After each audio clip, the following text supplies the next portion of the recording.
From the Hill, Eva Longoria says she and her family have moved out of dystopian U.S.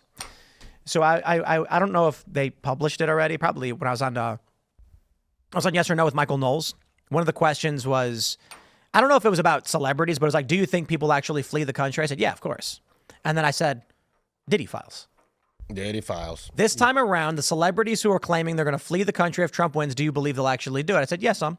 And Michael was like, really? And I said, Diddy Files. A lot of celebrities are going to get out because they don't want whatever Matt Gaetz is going to do with the DOJ to, you know what I mean? Yeah, I mean, if they go to places that have extradition and they've actually done illegal things, they're still going to get, they would still get picked up and sent back. But I mean, it might be a situation where they're like, if I get out of Dodge, I can avoid the heat at least. What I'm really interested in is if they've actually renounced their citizenship.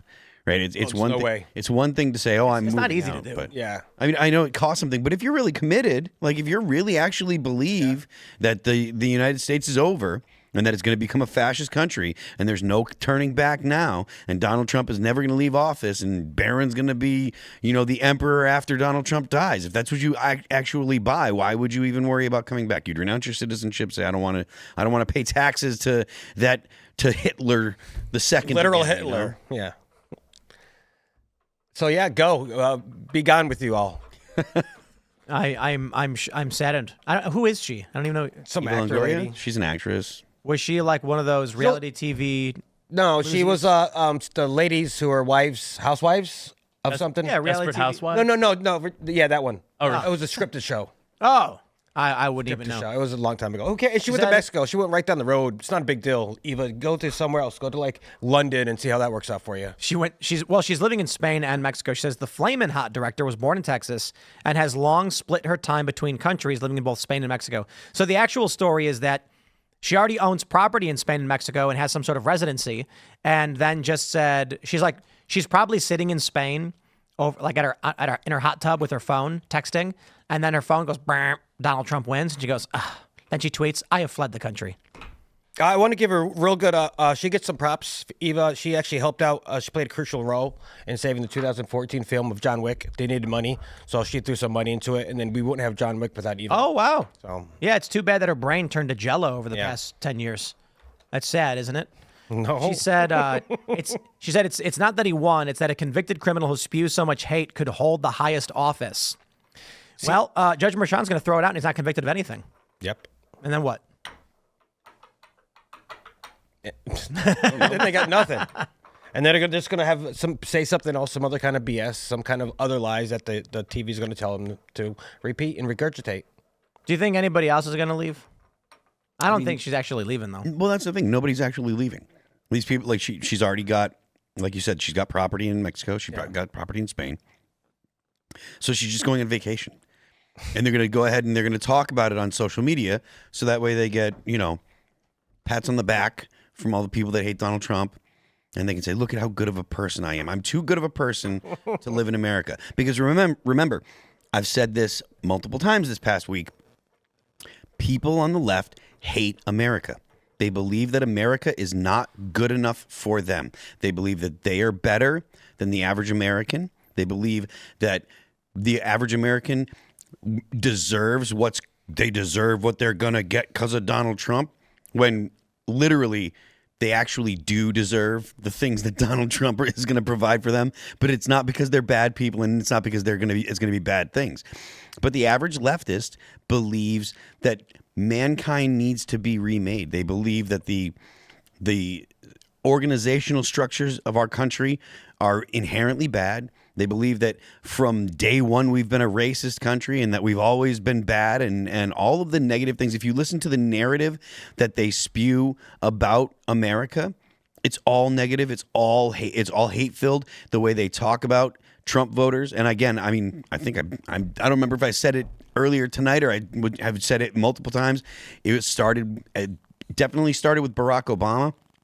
they cling to their guns and God, and then it went to Hillary Clinton with the deplorables, and then Joe Biden called everybody, said that the We're all extremists. MAGA Republicans are a threat to the very soul of the country, and then he called us garbage, and that is just the people, the leaders. Never mind all the things that the senators and leftist senators and Congress people have said. How many times they've said that the United States is a bad place and that the American people are inherently racist and you should feel shame and you should feel bad. They don't like America. Yeah. They don't at all. Yeah, and I think that's why they hate Trump so much because, you like Trump, you don't like Trump. He is Americana. I mean, he is a Manhattan real estate developer, reality TV show star, playboy. I mean, he is what Europeans always thought Americans are, which are they have to do everything in excess, everything's larger than life, and they're very crass sometimes with their language. That is Donald Trump. He talks, like a normal person. He doesn't have this sort of like trained political speech, which people tend to get sick of, but then when Trump breaks from it, then they think it's maybe crass if they want to, maintain whatever status points they have. But Trump, when he started his campaign, he was talking about shooting people on Fifth Avenue. He was saying that Megyn Kelly had blood coming out of her wherever. That compared to like Trump now is actually, but it wasn't until they started seeing how much normal Americans love Trump that they really brought the knives out, because that's what they hate. They hate that Americans view him to be an avatar for them. And they hate that Donald Trump doesn't hate regular Americans. And that's why regular Americans feel drawn to him. At the very end of the day, right? Like, no matter what you think of Donald Trump, he doesn't hate the average American. And that's why they love the garbage man gag.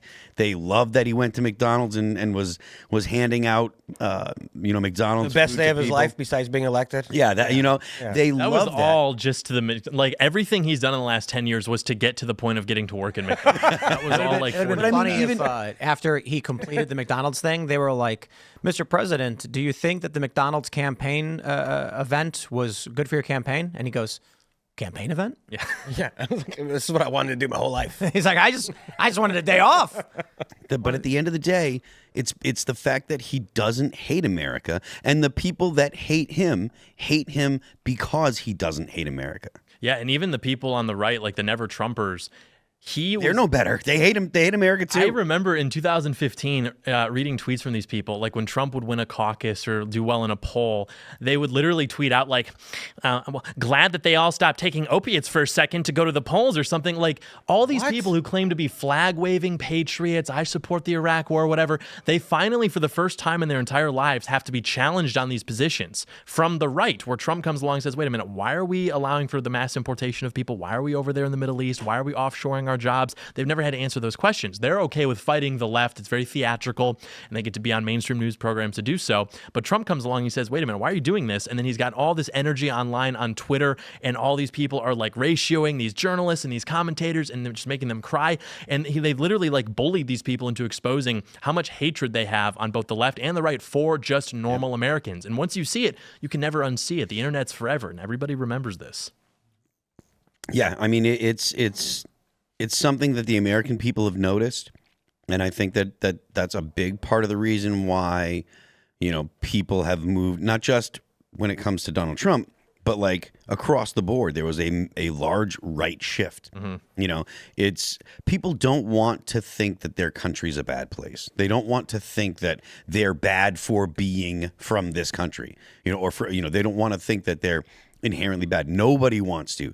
There are people that are going to go ahead and be like, oh no, well, I need to make these changes and I need to say the right things. But people that have a little bit less agreeableness and people that are a little more comfortable with being disagreeable are going to say, no, I'm not. Because genuinely, I don't think these things. Like when they're like, oh, you're racist and you're bad. It's like, I long ago stopped worrying about when people call me those things, because I know that I'm not racist. I'm not a bigot. I don't hate people based on the color of their skin or whatever. And I'm not going to ascribe to your newfangled definition of power plus privilege. I wasn't, I grew up in a middle-class family, and that's like a legitimate, that's a true thing. Like, so the idea that I'm going to allow someone to tell me that I should feel bad, or I'm going to feel bad because someone says, oh, well, you're this kind of oppressor. And it's like, no, I reject that totally. And I don't feel bad for rejecting it either. And that circles back to the We're both doing it now. the health thing, where it's like you can spread these victim narratives and it works really well for different interest groups,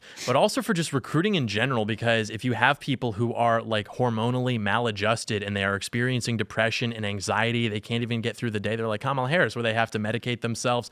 Like those are people who are going to hear that signal for, hey, if you think that people are mean and that's why you're so sad, well, you should just vote for us and we're going to give you free stuff and it's going to be like Imagine by John Lennon. Like that's always going to win over the messaging of like, hey, maybe we can make America great again. And they're like, no, screw you. Like they want free stuff. They want to have their hands held. And the Democrat Party is very good at campaigning on that. Mm-hmm. Thanks for checking out this clip from Timcast IRL. Make sure to watch the show live Monday through Friday at 8 p.m. Subscribe to this channel, and we will see you all there.